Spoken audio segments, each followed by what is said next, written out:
Hello everyone, welcome amazing humans.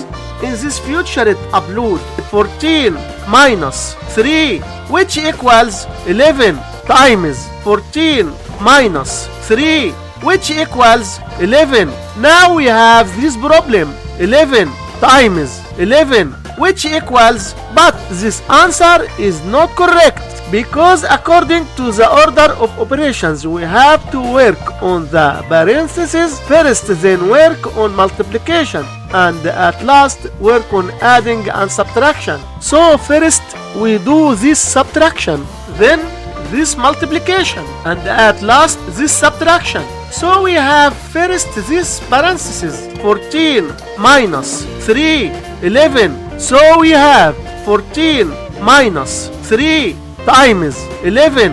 Now we have one subtraction and one multiplication. We must do this multiplication first, then this subtraction. So 3 times 11 which equals 33. So we have 14 minus 33. So 14 minus 33 which equals minus 19. And this is our final answer for this problem. Don't forget to like, comment and subscribe for our awesome content.